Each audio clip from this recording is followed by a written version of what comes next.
Hey, today I'll be talking about episodes 58 through 60 of RuYi's Royal Love. We get a new woman coming in hot with a crazy high title, Imperial Concubine Ying. The reason for her high title is that this is a political marriage. She's the daughter of someone the emperor wants to ally himself with, the Balin tribe, who are enemies of the Zingarians, the ones we've been having so much trouble with lately.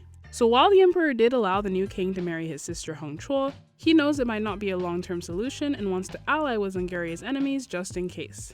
She's pretty chill and seems like a lot of fun. Because she's not from here, she doesn't know the rules, which the emperor finds quite cute, and RuYi takes a liking to her as well. 4th and 5th prince are now old enough to help out with government affairs, and the emperor is happy to have their support. I mean, 3rd prince is also old enough, but he's dumb. The emperor starts giving them more and more responsibilities. Another hunting trip is arranged, and since this one will be rather strenuous, he decides to only take the younger women. Not even RuYi goes. YanWan is also left behind, but the Empress Dowager now has a vested interest in her success and helps her sneak out of the palace. Most of the women on this trip are in their 20s or younger, and the emperor is starting to feel his age. 皇上，我又赢了，如何？ To recover, he goes for a soak in a hot spring one night, and YanWan sneaks in dressed as a servant. 并非 He's like, "Aren't you sick?" She spouts some nonsense about not feeling sick when she sees him, and the emperor is like, "Alright girl, get in here." Just like that, she's back in favor. Yet another hilarious scene, Yuncha is just gobsmacked. Yep, same here Yuncha, this is ridiculous. The younger girls on the trip all know what happened and find YanWan gross and sleazy. Of course, there's no blame on the emperor for being gross and sleazy. With that trick, YanWan regains favor, but she lied to everyone, pretended she was sick, and snuck out of the palace without an invitation. Now that RuYi is the empress, these are the kinds of things that are her responsibility to deal with. 令妃是太过火了，这事儿还得皇后娘娘拿主意。 If she doesn't stomp this out, it sends the message that this is allowed, the other women might try the same thing, it would be chaos. I love Hailan and RuYi as a planning duo so much, and I also love that as she gets older, RuYi is really letting more of her personality show. 他的这些谋算，就算告诉我们，我们也不会做的。 Ling's move really did pay off though. After like 2 years of ignoring her, the emperor could not be more into her. And honestly, I get it. She's done a fantastic job. There's this scene where she embarrasses herself by sucking at archery, and then later the emperor finds her hands all beat up because she was practicing on her own. And I mean, that's adorable. If I didn't know this was all part of her plan, I'd find this super cute and endearing. And for the emperor, that's on top of being physically attracted to her as well. I get it. Anyway, knowing she's gotten what she wanted, as soon as the party returns home, she fearlessly heads straight to RuYi's palace and starts slapping herself. 这怎么还自己太刺激了？ She then goes to see RuYi and starts spouting off about how she defied the palace rules and slapped herself knowing she deserves the slaps and more. 臣妾自知犯下大错，甘愿受罚。 RuYi punishes her with something called 板柱之法, in which the person has to bend forward, touch their toes, and keep their body straight for the specified amount of time, in this case 4 hours. There's another little dig in at YanWan because the punishment is almost exclusively used for maids. It's certainly not a punishment befitting a consort, but then her actions weren't really befitting of her station either. But honestly, despite all that, YanWan won this round. She's back in the emperor's good graces, and no matter how angry RuYi is, nothing she can do will take that away. The move was well executed, but YanWan also impresses me with how well she handles the aftermath. She whines just enough to the emperor that he feels a little sorry for her, but not enough that she puts him in an awkward position by asking him to tell RuYi not to punish her. She also takes the punishment itself quite well, no crying or complaining. The Empress Dowager got herself a very capable pawn this time, far better than any of the previous 3. And she needs her because she has barely spoken a word to her son after their falling out over Heng Chuo's remarriage. 5th prince gets himself into some trouble when he shares with his brother that he feels sorry for his aunt for being married to the new tyrant king. It gets back to the emperor because, of course, why would you trust 4th prince with anything he could use against you? The emperor scolds him, calling him soft-hearted for putting family over the safety of the country. He gets punished, leaving 4th prince as really the only standout prince and the standout for crown prince. But maybe it wasn't all for naught. Liu hints to the 5th prince that the emperor is only punishing him to remind him to hold his tongue, but what's really disappointed him is the 4th prince, breaking the sibling law of secrecy and telling his father something that 5th prince shared with him in private. Liu thinks that the emperor is really disappointed with 4th prince for scheming like that against his little brother, and honestly, Liu knows the emperor better than just about anyone, so I'm inclined to believe him. In addition, the whole thing helps 5th prince get closer to the Empress Dowager. After all, he did get in trouble for speaking up for her daughter. The childless consorts begin to flock around Jia. These ladies crack me up. Remember when they were fawning all over Chun for like a week and then disappeared as soon as it became clear that she wouldn't be the next empress? And now they're all, Jia, we loved you, we've always loved you. They're bored as hell. Jia becomes overeager to secure the crown prince position and advises her son to start gifting the officials with whatever expensive things they have so that they will continue to speak well of him in front of the emperor. 皇阿玛疼儿子就够了，费这番功夫做什么？ Right? Okay, so this is going to be a bit of a rant, so skip ahead if you don't want to hear me ramble on about the writing. This is, for sure, the thing I hate the most in a harem drama, the dumbing down of villains so that the heroine can win. Jia is easily the most intelligent and sneaky person in the harem, by far. She runs circles around everyone else, including RuYi.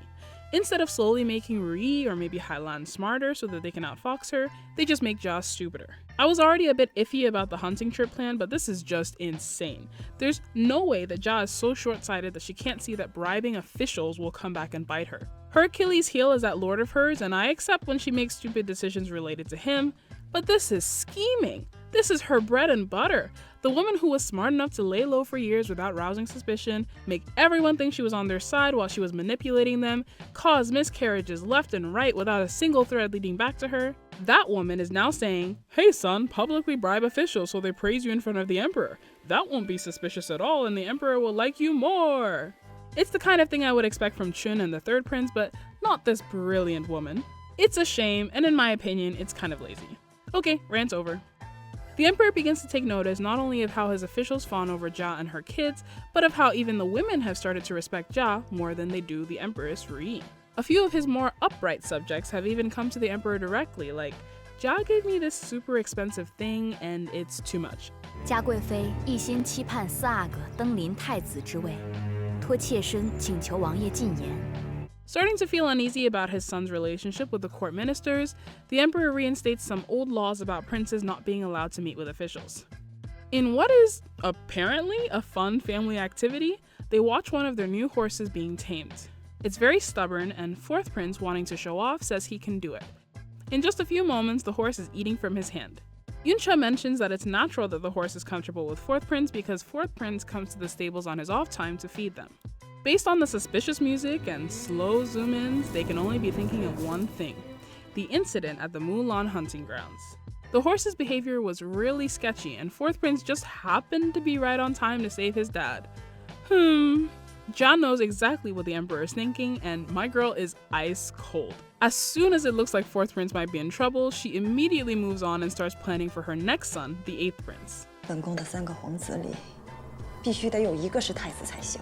Jia, I get that you have a lot of sons, but wow, you are so ready to throw this kid to the wolves. Do I blame YanWan for the hot spring thing? Not at all. I blame the emperor for being so easy. If you don't want to encourage this kind of behavior amongst your wives, then just don't fall for it. You're not seriously telling me you couldn't tell YanWan to go home. It's not like it's a choice between YanWan and celibacy. You can be with literally 100 different girls. All you're doing is telling people that you like this kind of thing, and that's only going to lead to chaos in the harem. But who am I talking to though? The emperor doesn't care at all about keeping order in the harem. This job, once again, is going to fall to RuYi. Also, I loved seeing creepy eunuch get some punishment for once. Liu is totally onto him, and like RuYi, it's his responsibility to keep these rats in check. Though, can I say, Jinzhong is actually a very impressive actor. I know he did it, and yet for a second I was like, whoa, Liu, hold on, hear him out, maybe he's innocent. As for the whole issue with Jia and Sun, I do feel for the emperor. It's hard not being able to trust a single person in your life. Any one of your wives might just be pretending to care about you, your sons are willing to hurt or kill you to get to the top. In any case, even though it took forever, it's good to see that the emperor is finally putting his suspicious mind to good use. Just a side note, I'm so sad for Yuncha. His wife is terrible, but he is making it way too obvious that his heart belongs to someone else. Life tip to keep your secret secret: don't recite a poem about how you feel out loud so that everyone within 500 feet can hear you. Come on, Yuncha. And now for a look at the book. No really big changes, but I have noticed that RuYi is a lot more tolerant of scheming, probably because she knows her hands aren't clean either. She realizes that YanWan could not have snuck out without support, and seeing how favored she is now, she decides not to punish YanWan and simply to see how it plays out. Their relationship is a bit weird. They're definitely not friends, and they both know they don't like each other, but there is a bit of mutual respect there. Another relationship that's getting a bit weird is Yuncha and RuYi's. First of all, literally every time they meet, it's just lines and lines about how into each other they are. RuYi sees him and it's all he's so strong, his eyes are so deep. He sees her and it's all her eyelashes this and her mouth that. It seems at this point RuYi knows that their relationship is veering on the inappropriate and is trying to shut it down. Here's an example of what I'm talking about to give you an idea of what their relationship is like these days. RuYi and Yuncha are talking about the scheming surrounding the Mulan hunting grounds, and she tells him to protect himself. Yuncha's heart began to heat, heaving like the tides. He couldn't look away. RuYi's lashes lowered like the wings of a crow, casting circular shadows. She lowered her head and concentrated on peeling her orange, avoiding his gaze. It was so silent it felt like time itself had stopped. Her sleeve rose and fell softly, swaying in the light golden rays. It was so hard to meet with her. Even though she often appeared in his sight like YanWan did, he could only see her from afar, could only occasionally bow his head to her. But to be in front of her, to be so close to her, to quietly listen to her speak. His mouth was feverish. As if he were watching his own body from afar, he heard the words fall out. Whatever lives displease the Empress, I can remove them. Whatever lives the Empress cares about, I will do everything to protect. RuYi raised her head and looked at him. Her eyes were as cold as frost and snow, without any warmth. You should know by now what to say and what not to say. Guarding your tongue is the same as guarding your life. She paused. When Suoshin entered the palace last, she mentioned to me that you and Mao Qian do not seem to share the closeness a husband and wife should. Ling Yuncha was taken aback, as if he'd been doused in snow, cooling his burning heart. He had no choice but to say frankly, I've been busy guarding the palace. I have been neglecting her a bit, making her complain. RuYi fixed her eyes on him. Your rank and future prospects are of obvious importance, but the marriage granted to you by the Emperor cannot be neglected. I think you understand my meaning. With that, she went back to ignoring him, looking down in silence as if he were not there. So yeah, things are getting a little awkward. Honestly, my fingers are still crossed for an affair though. Till next time, thanks for watching.